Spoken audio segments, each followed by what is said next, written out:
الأنبياء والمرسلين وعلى آله وأصحابه أجمعين. اللهم رب اشرح لي صدري ويسر لي أمري واحلل عقدة من لساني يفقهوا قولي ولا حول ولا قوة إلا بالله العلي العظيم. اللهم لا سهل إلا ما جعلته سهلا وأنت تجعل الحزن إن شئت سهلا. ربي يسر ولا تعسر وأتمم بالخير. أما بعد.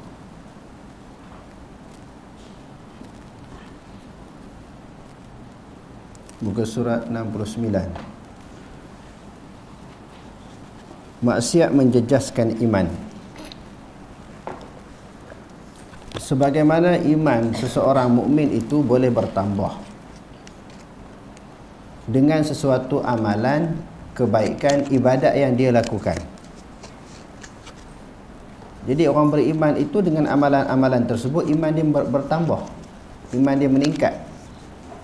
Sebagai satu bukti dan contoh, innamal mu'minuna alladhina idza dzukirallahu wajilat qulubuhum wa idza tuliyat 'alaihim ayatuhu zadatuhum imana wa 'ala rabbihim yatawakkalun. Sesungguhnya orang-orang yang beriman itu, yakni ciri ataupun sifat orang yang beriman, apabila disebut nama Allah gemetar hati. Gemetar kerana apa? Kerana takut kepada Allah Ta'ala. Sebut perkataan Allah, disebut perkataan Allah di hadapan dia, dia jadi takut, jadi gerun. Kalau dia sebut sendiri lagi takut. Dan apabila dibaca ayat-ayat Al-Quran, dibaca, dia dengar ayat Quran orang baca, iman dia bertambah. Kalau dia baca sendiri, lagilah iman dia bertambah. Maksudnya iman boleh bertambah dengan mendengar ayat-ayat suci Al-Quran ataupun dia membaca ayat-ayat suci Al-Quran. Selain daripada iman itu boleh bertambah, dia juga iman ini boleh menurun. Iman itu boleh berkurangan. Iman itu boleh terjejas dengan sesuatu maksiat, dengan sesuatu dosa, dengan sesuatu kemungkaran, kejahatan yang dilakukan oleh seseorang yang beriman, iman dia terjejas. Maksud terjejas itu apa? Jadi lemah, jadi kurang. Dan iman juga boleh gugur, boleh jatuh iman apabila dia telah melakukan sesuatu perkara yang bertentangan dengan akidah Islamiah. Dia telah melakukan sesuatu perkara yang membatalkan iman, bertutur dengan perkataan yang boleh menggugurkan iman. Contohnya dia kata agama lain lebih baik daripada agama Islam, ataupun semua agama ni sama sahaja. Itu dia sudut percakapan, iman dia gugur. Bukan sahaja jadi lemah, terjejas, tetapi gugur. Dia beriktikad Allah Subhanahu wa taala tak wujud. Kufur. Iman dia terjejas yang membawa kepada kekufuran. Salah satu daripada tiga keadaan, sama ada di sudut perkataan, i'tiqad ataupun perbuatan. Perbuatan dia pergi sembah berhala, gugurlah iman dia. Maksudnya iman boleh terjejas. Di antara perkara yang boleh menjejaskan iman ialah maksiat. Maksiat menjejaskan iman. Wala naqulu innal mu'mina la tadurruhu adh-dhunubu wala naqulu innahu yadkhulun nara la yadkhulun nara wala naqulu innahu yakhludu fiha wa in kana fasiqan ba'da an yukhraja minad dunya mu'minan.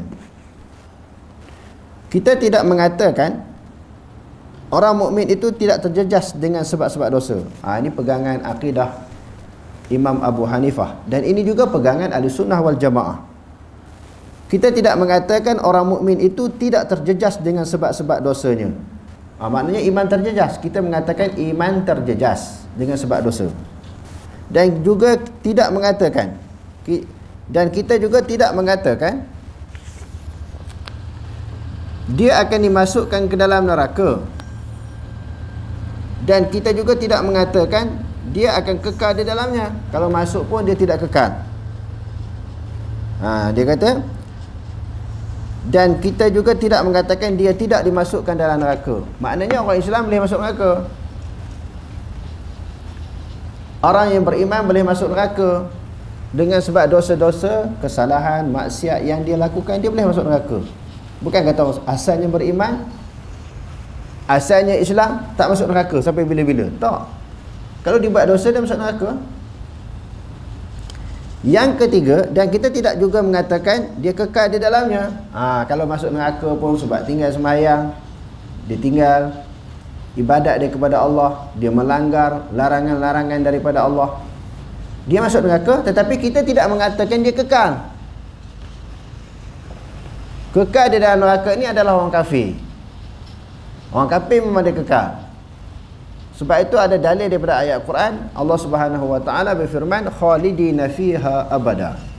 Mereka kekal di dalamnya. Di dalamnya yakni di dalam neraka. Itu kafir. Orang beriman dia masuk neraka dengan sebab dosa yang dia lakukan, dia tidak kekal. Walaupun dia seorang yang fasik, tetapi dia masih beriman semasa meninggal dunia.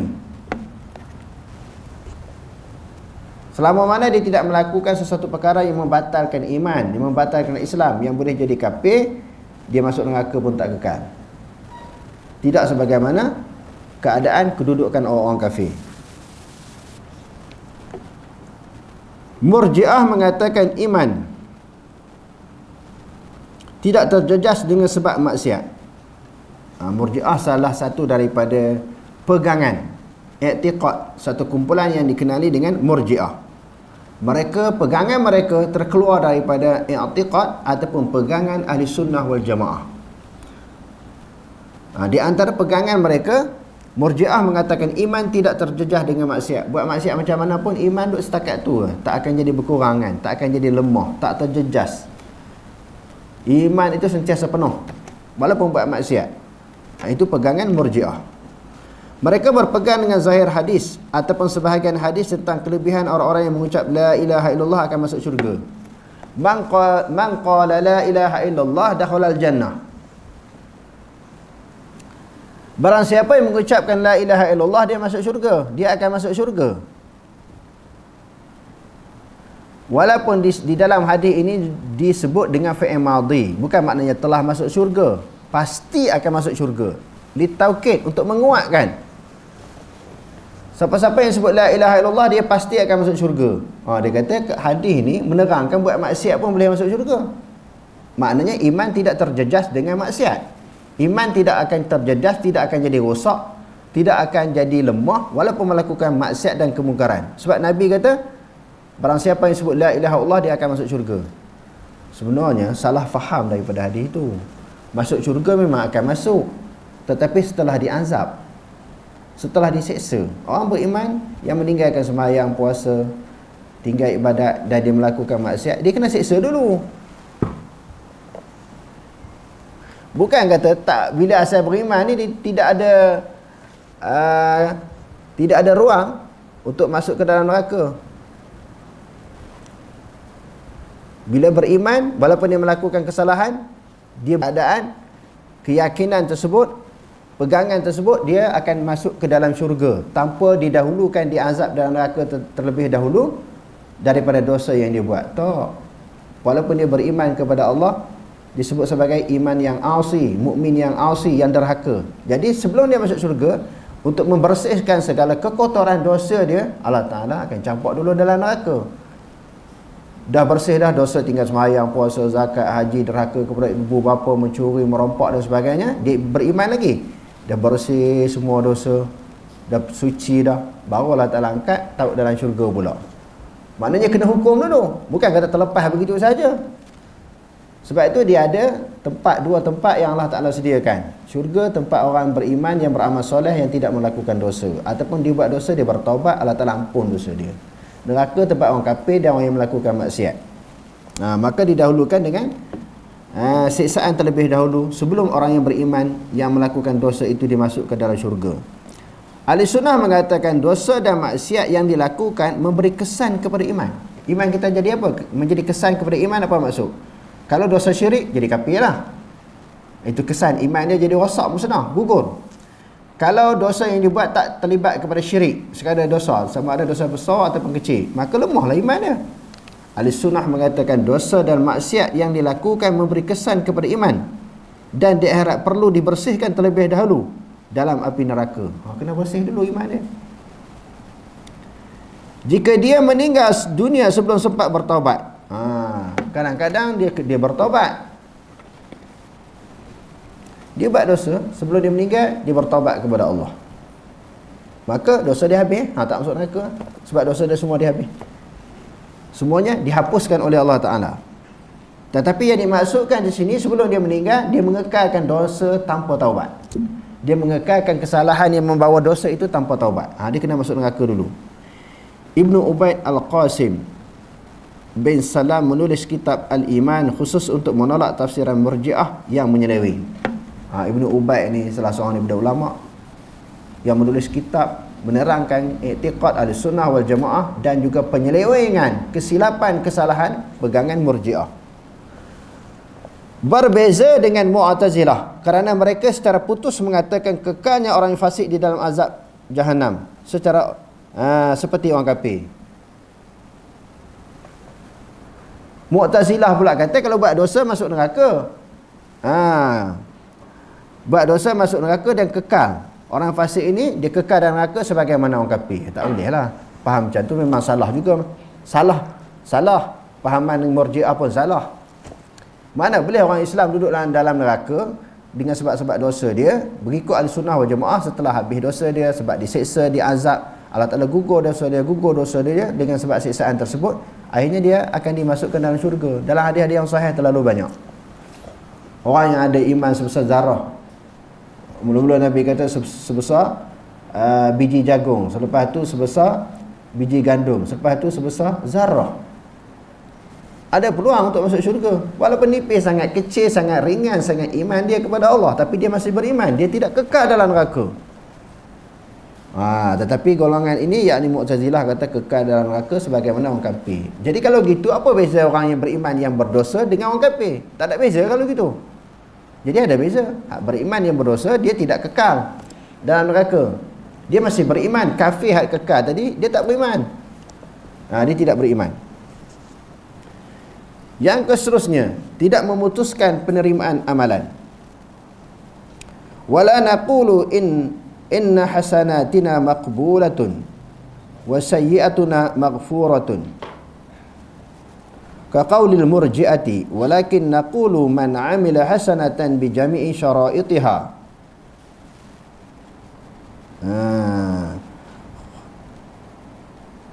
khaliyatan 'anil zunubi 'anil 'uyubi al-mufsidati wa la yubtilha bil kufri wa riddati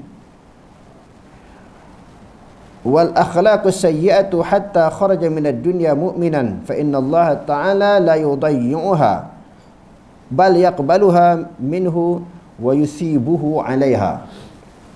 Kita tidak mengatakan bahawa amalan kebaikan kita pasti diterima. Abu Hanifah kata, kita tak kata macam tu. Amalan yang baik pasti Allah Ta'ala terima. Tak, belum tentu. Sebab dia perlukan kepada keikhlasan, kepada amalan itu jauh daripada sifat-sifat mazmumah. Sifat mazmumah ni apa dia? Sifat yang dicela, yang dikeji di dalam agama. Walaupun dia buat sesuatu kebaikan, belum pasti diterima. Kita tak kata pasti diterima amalan kita.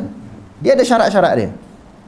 Kita tidak mengatakan bahawa amalan kebaikan kita pasti diterima. Belum tentu. Hak buat baik ni Allah Ta'ala terima.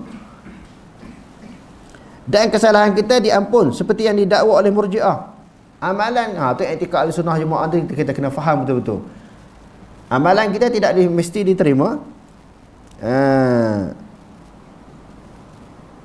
Dan kesalahan kita diampun seperti yang didakwa oleh Murji'ah.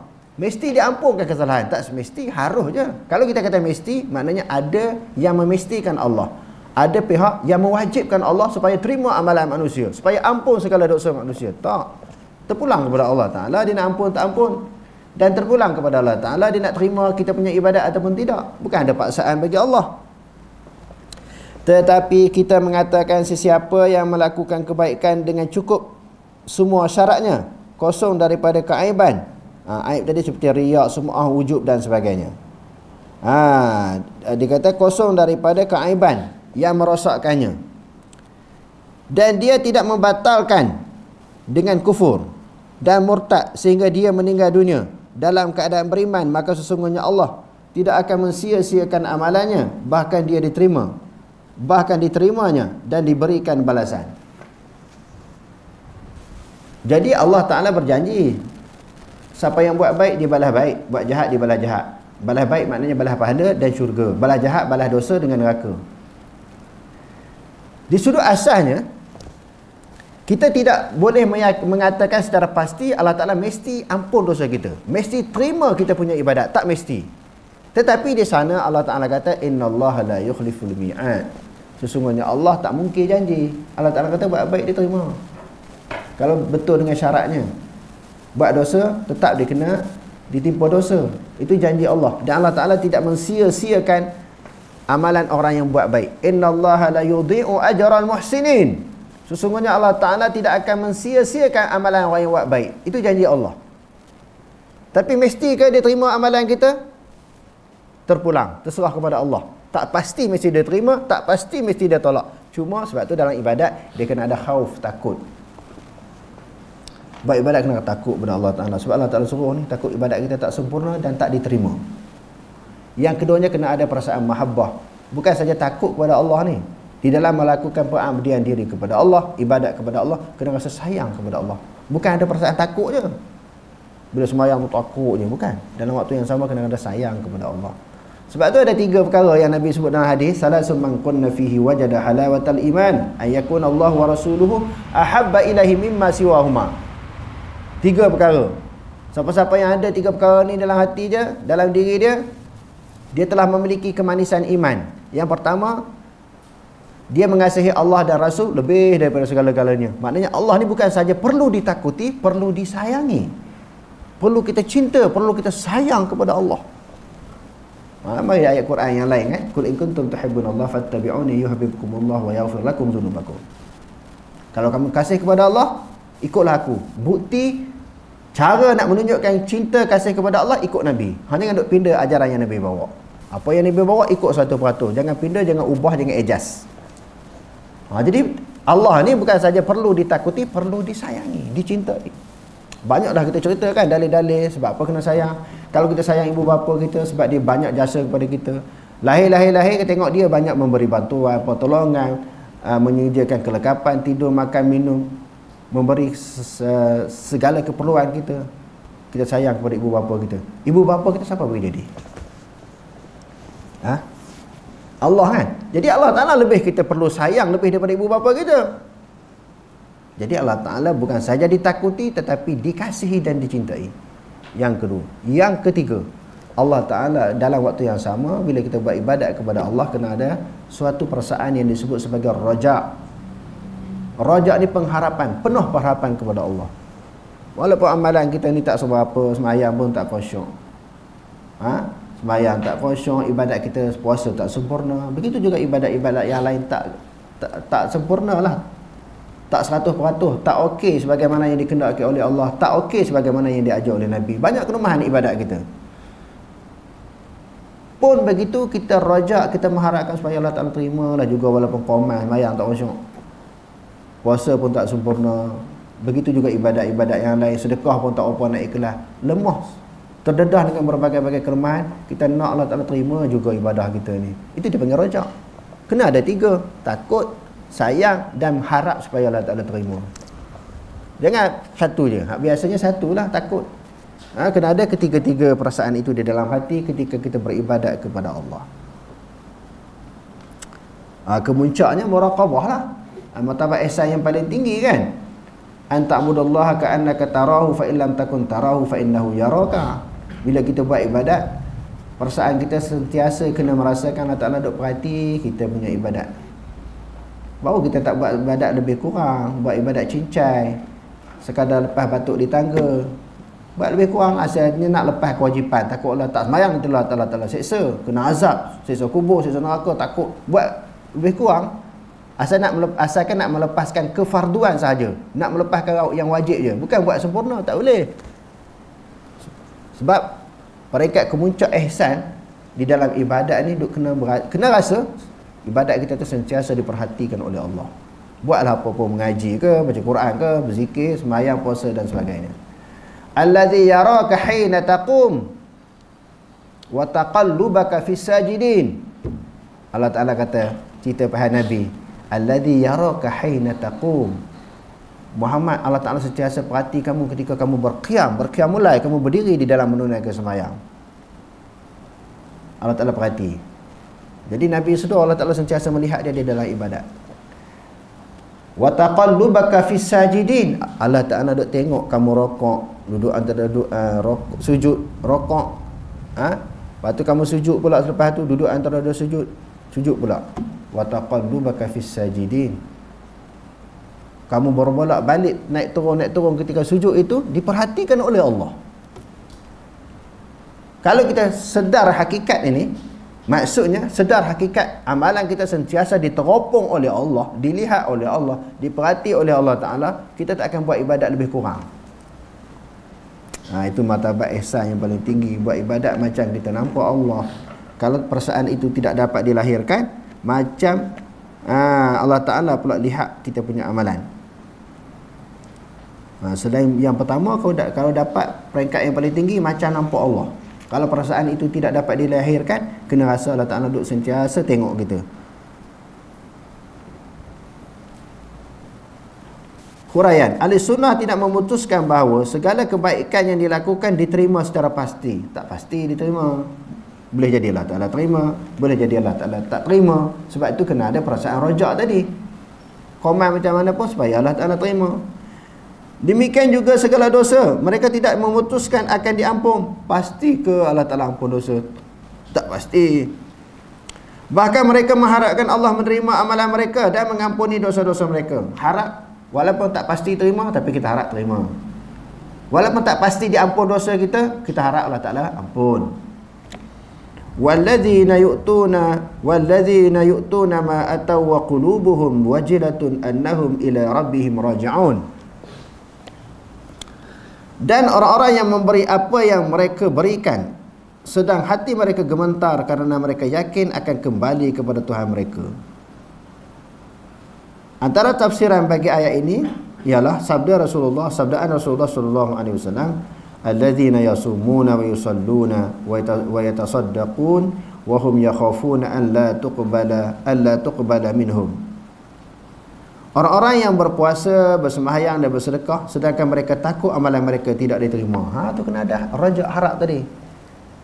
Sebab belum tentu Allah Ta'ala terima taubat, belum tentu Allah Ta'ala terima amalan. Jadi nak buat macam mana dalam keadaan begitu?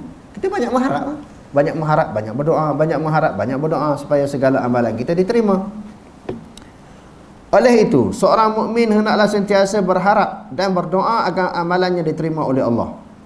Nak buat macam mana? Kerana tak pasti diampun dosa. Dosa kita tak pasti diampun, belum tentu Allah Ta'ala ampun. Amalan kita belum tentu diterima. Macam mana nak buat? Banyak berdoa. Semoga dengan doa yang banyak itu Allah Ta'ala makbulkan. Wa idza sa'alaka 'ibadi 'anni fa inni qarib ujibu ad-da'wata da'i idza da'a falyastajibu li wal yu'minu bi la'annahum yarshudun. Apabila hamba-hambaku tanya tentang aku, wahai Muhammad, katakanlah aku ni hampir sangat dengan hamba-hambaku. Aku akan memperkenankan doa orang yang berdoa. Kena banyak doa. Belum tentu Allah Ta'ala terima taubat. Belum tentu Allah Ta'ala terima amalan. Kena banyak doa. Hakikatnya macam mana? Serah kepada Allah. Kita hanya kerja hamba beramal dan berdoa. Kerja Allah diterima ataupun tidak, itu tugas Allah. Kita tak boleh nak paksa Allah. Itu hak mutlak bagi dia. Dalam ayat ini, Nabi Ibrahim dan Nabi Ismail dalam keadaan penuh kerendahan diri memohon daripada Allah supaya amalan mereka diterima. Tengok, mereka sendiri pun tak pasti bahawa Allah Ta'ala terima amalan mereka. Kalau nak cerita baik ikhlas, mereka sangat ikhlas. Jujur, bersungguh, pulun, tekun. Para Nabi dan para Rasul sangat tekun, sangat pulun di dalam melakukan ibadat. Dan mereka pun yakin amalan mereka belum tentu diterima. Oleh kerana itu banyak mengharap. Para Nabi dan para Rasul macam tu. Yad'unana raghaban wa rahaba. Allah Ta'ala kata dalam Al-Quran, mereka sentiasa berdoa kepada kami, iaitu para Nabi dan para Rasul. Raghaban wa rahaba, dalam keadaan nak syurga, nak pahala dan syurga, dan takut kepada dosa dan neraka. Banyak mengharap. Kalau kita ni lagilah kena pulung dalam doa. Ikhlas tak apa nak ikhlas, sempurna tak apa nak sempurna. Hak Nabi ni paling ikhlas. Nabi dan para Rasul ni paling bersungguh. Tu pun sangat kuat pengharapan mereka kepada Allah untuk diterima segala ibadat. Dalam pada itu mereka tidak lupa berdoa meminta keampunan. Surah Al-Baqarah ayat 128. Kedudukan pendosa di akhirat. Di akhirat besar macam mana kedudukan dia? Orang yang melakukan dosa ni. Wa ma kana minas sayyiati duna syirki wal kufri wa lam yatub anha sahibuha hatta mata mu'minan fa innahu mu'minun fi masyiatillahi ta'ala in syaa 'azzabahu bin nari wa in syaa 'afa anhu wa lam yu'adzib bin nari aslan.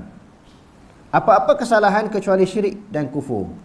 Salah lain ada harapan, ada peluang untuk Allah Ta'ala ampun kan? Kan dalam ayat yang selalu kita baca tu, innallaha la yaghfiru an yushraka bihi wa yaghfiru ma duna dzalika liman yasha. Sesungguhnya Allah Ta'ala tak mengampun sesuatu yang disekutukan dengannya, yang disyirikkan dengannya. Sesuatu perbuatan syirik kepada Allah, Allah Ta'ala tak ampun. Dan Allah Ta'ala mengampun dosa selain daripada syirik. Jadi dia kata apa-apa kejahatan kecuali syirik dan kufur, pelakunya itu tidak bertaubat sehingga meninggal dunia, tetapi tetap dalam keadaan beriman. Dia buat dosa tapi tak bertaubat, tapi dia tak kafir, dia tetap masih dalam beriman lagi. Maka sesungguhnya dia berada di dalam kehendak Allah. Jika Allah mengkehendaki dia azabnya dalam neraka, dan jika dia kehendaki diampunnya dan diazab, tidak diazab sama sekali. Orang yang melakukan dosa ni tak bertaubat, mengikut i'tiqad Ahlussunnah wal Jamaah, itu seserah kepada Allah. Kalau Allah Ta'ala berkehendak, Allah Ta'ala ampun dosa dia, sebab dia tak taubat. Kalau Allah Ta'ala tak berkehendak mengampun dosa, Allah Ta'ala azab dia, dia campak dalam neraka. Di sini apa maksudnya?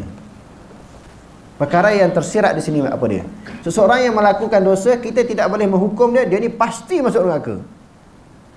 Orang buat baik pula pasti masuk syurga. Tak. Menentukan kedudukan syurga neraka bukan penentuan manusia. Dia adalah ketentuan Allah. Orang yang buat dosa banyak macam mana pun, boleh Allah Ta'ala ampun dosa dia, masuk dalam syurga. Buat ibadat macam mana pun, boleh, harus bagi Allah nak masukkan dalam neraka. Sebab di sana bukan ada paksaan kepada Allah. Allah Ta'ala buat manusia, buat makhluk. Allah Ta'ala juga buat syurga neraka. Terpulang kepada dia. Sebab tu kita tak boleh cepat lah bila orang buat dosa, dia ni confirm masuk neraka besok. Tak boleh. Kita sendiri pun kita tak tahu kedudukan kita sama ada syurga neraka. Cuma kita kena banyak mengharap lah. Jadi maknanya itulah pegangan Ahlussunnah wal Jamaah. Huraian, syirik ialah menyamakan Allah dengan mana-mana makhluknya. Syirik ni menyamakan Allah dengan mana-mana makhluk. Maknanya menduakan Allah, menyamakan sifat Allah ataupun zat Allah Ta'ala dengan makhluk ni. Apa? Dengan tokong ke, dengan bintang ke, dengan matahari ke. Itu di antara bentuk syirik. Ataupun menganggap Tuhan ada Tuhannya selain daripada Allah yang layak disembah, itu juga adalah syirik. Ini di antara sebahagian daripada bentuk syirik. Ataupun mengatakan undang-undang Allah, undang-undang makhluk lebih baik daripada undang-undang Allah. Undang-undang manusia, kita kata undang-undang orang putih, undang-undang penjajah, undang-undang lorek ni lebih baik daripada undang-undang Islam. Itu pun sebahagian daripada syirik. Bukan kata sembah berhala aja. Sebab Allah kata dalam Al-Quran, am lahum syuraka'u syara'u lahum minad-din ma lam ya'zam bihillah. Adakah mereka menjadikan sekutu-sekutu mereka, teman-teman mereka, pemimpin-pemimpin mereka yang boleh membuat undang-undang, peraturan, hukum hakam selain daripada Allah. Itu syirik di sudut undang-undang orang tak nampak. Duk nampak syirik sembah tokong. Duk nampak syirik ni sembah tokong, kata ada Tuhan yang lain selain daripada Allah, duk menyamakan Allah dengan baharu, yang disebut mujassimah, mumassilah ataupun musyabbihah, yang tu saja syirik. Tak. Mengiktiraf hukum manusia, undang-undang yang dibuat oleh manusia sama dengan undang-undang Allah ataupun lebih baik daripada undang-undang Allah. Undang-undang Allah Ta'ala tak sesuai, ketinggalan zaman. Zaman yang serba moden ni tak sesuai. Zaman Nabi je sesuai di zaman padang pasir. Sekarang ni undang-undang Islam tak sesuai. Sebahagian daripada bentuk syirik. Inil hukmu illa lillah. Tidak ada hukum melainkan hukum Allah. Banyak ayat Quran berkaitan dengan undang-undang, peraturan. Undang-undang ni Diadakan undang-undang setelah memperolehi pemerintahan, menguasai sesebuah negeri, menguasai sesebuah negara. Maka hak ni Allah Ta'ala akan tanya, kamu ada kuasa, kenapa kamu tak buat? Buat berdasarkan kepada kemampuan kita lah. Bukan kata semua kita buat hari ni. Sesebuah pemerintahan Islam tu, hari ni dia merintah, dia buat semua. Tak, ikut peringkat lah, ikut kemampuan. Tapi kena menuju ke arah itu. Yang ni ayat-ayat macam ni orang tak apa nak baca. Ayat-ayat tentang perundangan. Duk cerita bab Islam jadi syirik ni, sembah berhala, sembah tokoh, menduakan Allah. Benda-benda ni ramai orang tak faham. Perkara yang mencipta suatu undang-undang dan peraturan, yang mana undang-undang tu dah ada dalam Quran. Kita buat undang-undang lain. Perkara ini juga boleh menyumbang kepada syirik. Contohnya apa dia tuan-tuan? Undang-undang dalam Quran bab zina. Ada tak dalam Quran? Ni pelajar tahfiz ni. Undang-undang bab zina dalam Quran sebut. Apa dia bentuk hukuman dia? Ha? Sebab 100 kali kan? As-sariqatu az-zaniyatu waz-zani fajlidu kullu wahidin minhuma mi'atal jaldah. Sebab 100 kali. Kalau orang mencuri, was-sariqu was-sariqatu faqta'u aydiyahuma. Orang lelaki yang mencuri, perempuan mencuri, potong tangan. Ini bukan undang-undang Allah ke? Kalau buat lain pada undang-undang ni dosa tak? Berdosa. Siapa kata tak dosa? Sebab benda tu dah ada dalam Quran. Hukum Allah tidak boleh dipinda walaupun dengan apa-apa alasan. Usaha ke arah itu perlu, walaupun tak buat lagi, mungkin 10 tahun selepas tu, 20 tahun, usaha ke arah itu ada tak? Untuk mengukuhkan mahkamah syariah. Dilakukan ataupun tidak? Wah, ramai orang tak nampak benda-benda macam ni. Duk nampak bila merintah ni, hari ni menang, besok yang tu saja disebut. Banyak lagi yang Allah Ta'ala sebut dalam Quran tu. Oi, berat tuan-tuan. Kalau baca ayat ni, banyak orang lari tak nak dengar ngaji. Orang yang fanatik kuat kepada parti-parti politik ni tak nak dengar. Sebab ni hukum Allah, dia tak boleh masuk dalam kepala dia. Alam tara ila alladhina yaz'umuna annahum amanu bima unzila ilaik wa ma unzila min qablik yuriduna an yatahakamu ila at-taghut wa qad umiru an yukfaru bih wa yuridu syaitanu an yudillahum dalalan ba'ida.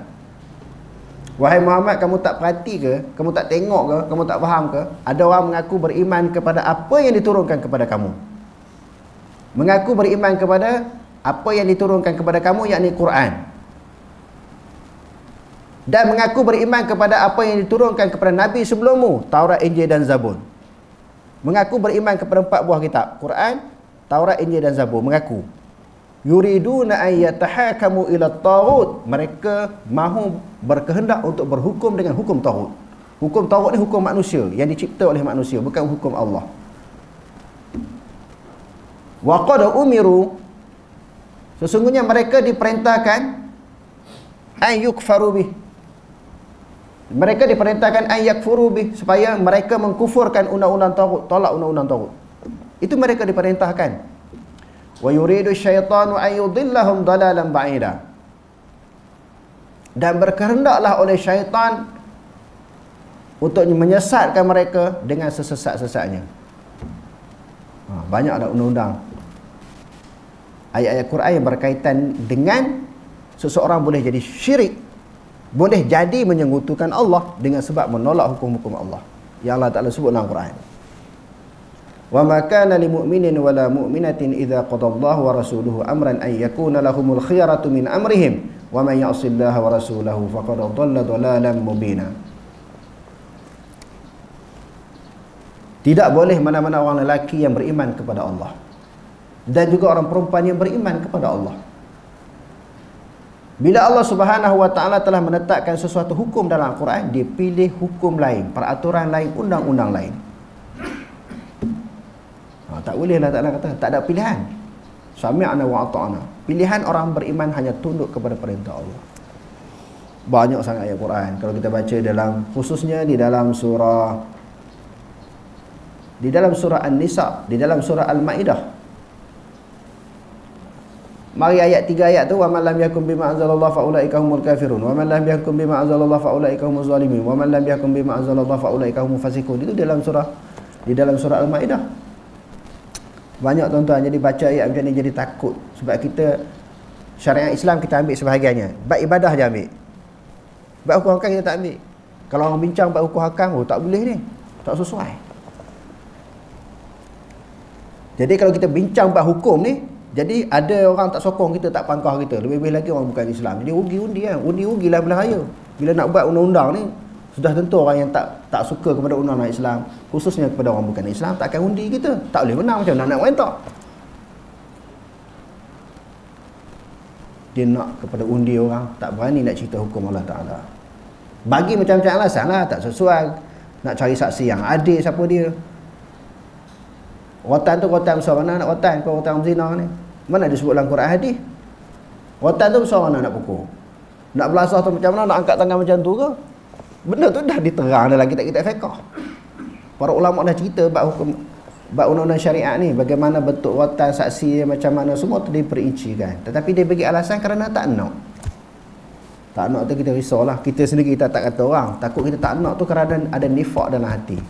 Ada sifat nifak. Orang munafik tak ada zaman sekarang, tapi ciri munafik masih ada. Ciri munafik masih ada.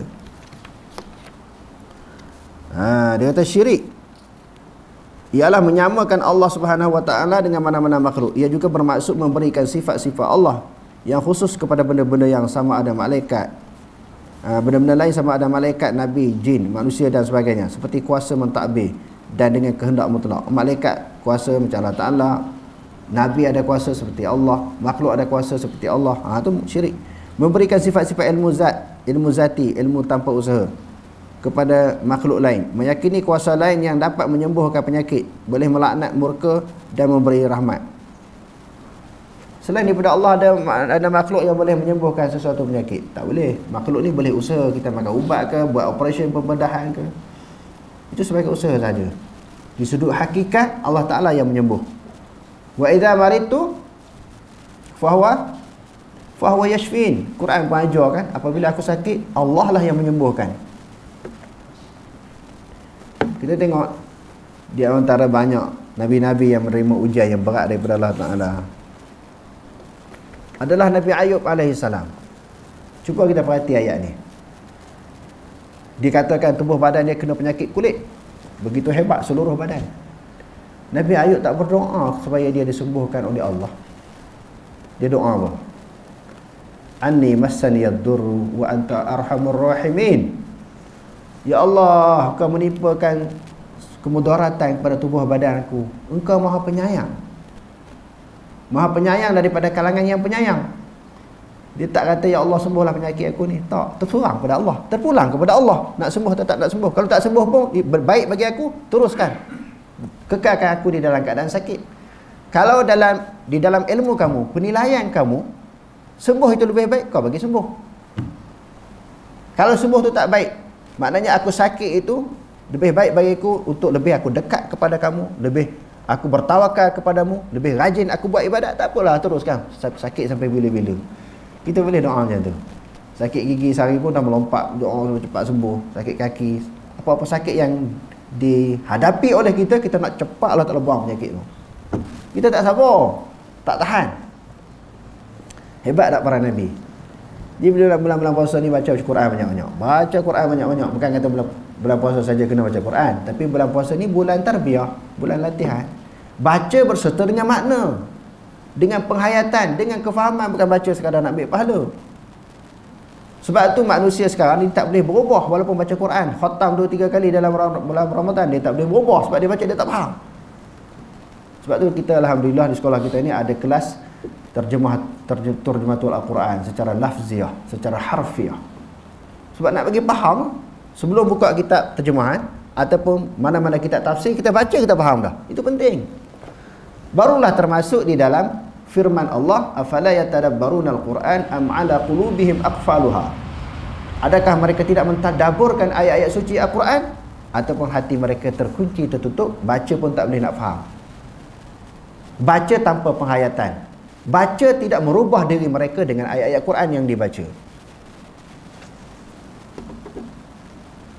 Akibat buruk syirik antaranya ialah tidak mendapat doa keampunan Nabi dan orang-orang mukmin. Nabi kan berdoa supaya Allah Ta'ala ampun dosa orang beriman, tapi kalau syirik Allah Ta'ala tak ampun. Begitu juga orang beriman, dia berdoa kepada orang beriman yang lain. Allahumma fir lahum warhamhum wa'afihim wa'fu anhum. Orang beriman dia berdoa kepada orang beriman yang lain. Jadi doa ni tak kena sebab mereka kafir. Kalau orang kafir tak terkena doa Nabi, dan juga doa orang beriman. Maknanya kalau doa pun tak jadi apa demo ni. Maka lin nabi wal ladzina amanu ay yastaghfiru lil musyrikin walau kanu ulil qurba min ba'di ma tabayyana lahum annahum ashabul jahim. Tidaklah dibenarkan bagi nabi dan orang-orang yang beriman menerima ampun bagi orang-orang musyrik, meminta ampun bagi orang-orang musyrik, sekalipun orang itu kaum kerabat sendiri, sesudah nyata bagi mereka bahawa orang-orang musyrik itu adalah ahli neraka. Tidak diampuni dosa syirik. Innallaha la yaghfiru an yushraka bihi wa yaghfiru ma duna dzalika liman yasha. Ayat ini sebahagian ulama tafsir kata, maka lin nabi wal ladzina amanu, tidak boleh bagi nabi dan orang yang beriman meminta ampun kepada orang yang syirik, orang yang menyekutukan Allah. Walaupun orang yang menyekutukan itu adalah ulil qurba, kaum kerabat mereka. Sebahagian ulama tafsir kata, cerita ini apabila Nabi Ibrahim alaihissalam dia doa supaya ayah dia Azar yang duk sembah tokong berhala tu diampun dosa oleh Allah. Baca surah Maryam, bagaimana cerita Nabi Ibrahim ni berdoa kepada Allah supaya Allah Subhanahu wa taala ampun dosa ayah dia yang syirik, yang sembah tokong, menyekutukan Allah dengan sesuatu yang lain. Dia duk doa. Allah Taala cerita kepada Nabi bahawa orang yang syirik ni Allah Taala tak ampun. Sebahagian ulama menceritakan ayat ini nak menceritakan tentang kedudukan Abu Talib yang dia tak beriman sampai dia mati. Yang Nabi sedih kan? Nabi menangis kerana pak saudara dia tak masuk Islam. Lalu Allah Taala turunkan satu ayat, innaka la tahdi man ahbabta walakinnallaha yahdi man yasha wa huwa a'lamu bil muhtadin. Wahai Muhammad, kamu tidak boleh memberi hidayah kepada siapa yang kamu kasihi. Allah lah yang memberi hidayah kepada sesiapa yang dikehendaki. Nabi Ibrahim ni tadi, dia duduk berdoa, sayang kepada ayah dia, duduk doa supaya Allah Taala ampun dosa. Nabi Muhammad pun minta ampun dosa yang dilakukan oleh Abu Talib. Allah Taala tak ampun. Wa idh qala Ibrahim li abihi adhar atattakhidhu asnaman alihah. Ingatlah ketika Nabi Ibrahim berkata kepada ayahnya Azar, wahai ayahku, kenapakah kamu menjadikan berhala sebagai Tuhan? Ayah dia kufur. Allah Ta'ala sebut ayah dia nama Azar. Ada takwilan menyebut bila ayah di situ dengan makna apa? Bapa saudara, bukan bapa saudara Nabi, bukan bapa Nabi Ibrahim. Dia kona. Pandai manusia ni, dia nak kona tak selari dengan aliran dia, dengan manhaj dia kona ayat. Sedangkan Quran kata ayahnya. Dia kata bukan ayah Nabi Ibrahim. Ayah Nabi Ibrahim tu beriman, pak saudara Nabi Ibrahim. Dalam hadis yang diriwayatkan oleh Imam Muslim, inna abi wa abaka finnar, ayahku dan ayah kamu masuk neraka. Bukan pak saudara Nabi, yakni Abu Talib. Dia kona tak habis-habis. Selagi mana ayat Quran, hadis Nabi tak sesuai dengan otak dia, dia kona beri puas hati dia, berikut hawa nafsu. Macam mana kata bila baca ayat Quran sami'na wa ata'na, kami terima, kami patuh. Itu yang bahaya, kita faham aliran mazhab dulu daripada Quran hadis. Sepatutnya terima Quran hadis dulu, barulah belajar aliran mazhab ni. Mana-mana aliran yang tak betul dengan Quran hadis ditolak. Bila ambil aliran mazhab dulu, belajar ijtihad ulama dulu, jadi hak mana tak betul dengan pemikiran ulama, ijtihad ulama bertentangan dengan Quran ni, Quran tolak, hadis tolak, ambil ijtihad ulama tak di atas. Quran tak faham tu jadi masalah. Dia lawan sampai berasap, dia lawan sampai habis. Dia tak puas hati. Selagi mana ayat ni tak sesuai dengan aliran dia, dengan pemikiran dia tolak. Quran cerita terang-terang, hadis cerita terang-terang, dia tak pakai. Puak ni tak pakai pendapat ulama. Puak ni kan pakai ulama. Dia kat satu, tuduhan yang tak betul. Dia kata Imam Syafi'i bodoh. Tuduhan yang kedua. Puak ni kata ulama ni semua bodoh belaka. Dia yang kata, dia kata orang lain. Dia kata, dia tuduh atas orang. Kita tak pakai satu pandangan ulama, kita ada pandangan ulama lain. Satu aliran yang kita tak pegang, di dalam sesuatu bab, sesuatu sudut, kita pegang aliran lain, bukan kita tolak. Ulama dia banyak, ramai. Kita tengok pendapat ulama ni yang mana lebih hampir kepada Quran hadis, hak tu kita pegang. Tanpa kita menghina, mencaci, menghina ulama-ulama yang kita tak pegang dengan dia punya pandangan. Sekadar tak pegang sahaja. Sebab Imam Malik pun sebut, kullu qawli yu'khadhu wa yutraku illa qawlun nabi.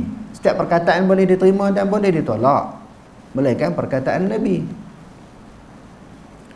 Kalau wajib kita terima semua pendapat ulama, Abu Hanifah tidak mewajibkan berkahwin dengan adanya wali.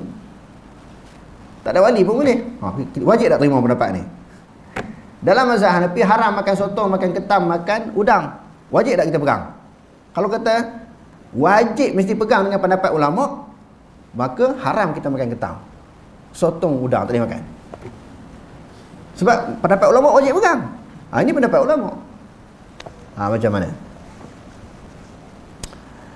Dalam mazhab Hanafi boleh berwuduk dengan air perahan air anggur ataupun air kurma. Boleh ambil sembahyang dengan air kurma. Dalam mazhab dia. Wajib tak kita pegang pendapat ni? Kalau kita ni pendapat ulama kan wajib pegang. Pendapat ulama wajib, ada orang kata macam itulah. Maka hak ni pun kena ambil lah pendapat, boleh ambil air sembahyang dengan air kurma. Menyucikan najis dalam mazhab Hanafi tak semestinya dengan air mutlak. Air cuka boleh, air mawar pun boleh, air debu pun boleh cuci najis ni. Jadi adakah mesti kita pegang pendapat yang dikemukakan oleh Imam Abu Hanifah? Apa jawapan? Jawapannya tak mesti. Kalau kita tak setuju dengan pendapat dia, kita ambil pendapat ulama yang lain yang mungkin dalam penilaian kita pendapat itu lebih rajih, lebih kuat. Jadi kesimpulannya tak wajib pegang pendapat ulama, harus sahaja. Yang keduanya boleh pegang bukan satu pendapat, seorang pendapat, satu mazhab, boleh berpegang dengan berbagai-bagai mazhab dan berbagai-bagai pendapat ulama. Bahawa Islam tu jadi luas, terbuka, senang nak beramal. Kalau tidak jadi sempit amalan kita, jadi ketat. Islam mesti satu mazhab, Syafi'i ke, Hanbali, Maliki, Hanafi. Tak boleh keluar daripada mazhab. Keluar mazhab macam keluar Islam. Keluar mazhab ni macam jadi kafir.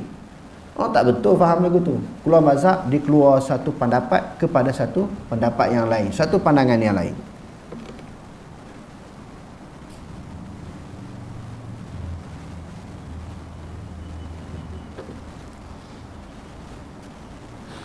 Diharamkan daripada memasuki syurga. Laqad kafara allazina qalu. Ini kesan orang yang syirik, kesan orang syirik diharamkan masuk neraka. Laqad kafara allazina qalu innallaha huwal masih ibn maryam wa qala al-masih ya bani israil a'budullaha rabbi wa rabbakum innahu man yushrik billah faqad harrama Allahu alaihi al-jannata wa ma'wahu an-nar wa ma lidh-dhalimin min ansar. Demi sesungguhnya telah kafirlah orang-orang yang berkata bahawasanya Allah ialah Masih ibnu Maryam. Padahal Al-Masih sendiri berkata, wahai Bani Israel. Masih itu maknanya Nabi Isa AS. Wahai Bani Israel, sembahlah Allah Tuhanku dan Tuhan kamu. Bahawasanya sesiapa yang mensekutukan Allah dengan sesuatu yang lain, maka sesungguhnya Allah haramkan kepadanya syurga dan tempat kembalinya ialah neraka. Dan tiadalah seorang penolong pun bagi orang-orang yang berlaku zalim. Ni kesan syirik. Pertamanya, tak mendapat doa Nabi dan orang yang beriman. Yang keduanya, tidak diampun dosa. Yang ketiganya, diharam masuk syurga. Itu kesan syirik. Kufur ialah mengingkari perkara yang daruri, yang sabit dalam agama yang dikhabarkan oleh Rasulullah SAW. Daruri ni maknanya mudah difaham. Contohnya kita kata semayang, puasa, zakat, haji wajib. Tiba-tiba ada di kalangan orang Islam kata semayang tak wajib. Kafir lah. Tak payah nak bedah siasat dah. Kita nak teliti, nak cek. Sebab apa dia kata macam tu? Sebab apa? Benda tu al-ma'lum minad-din bid-darurah. Ataupun babi haram. Dia kata halal.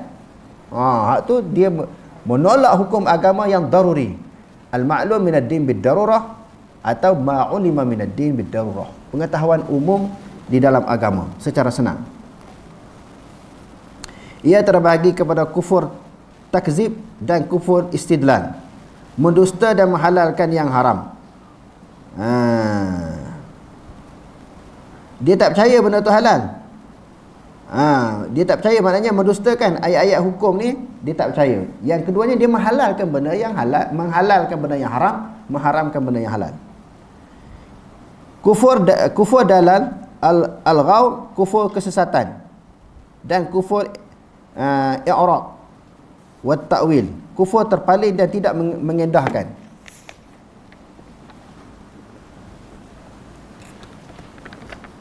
Okey, insya-Allah perbahasan yang selanjutnya kita akan sambung malam ini insya-Allah. Wallahu alam, aqulu qouli hadza wa astaghfirullah al-azim li wa lakum. Wassalamu alaikum warahmatullahi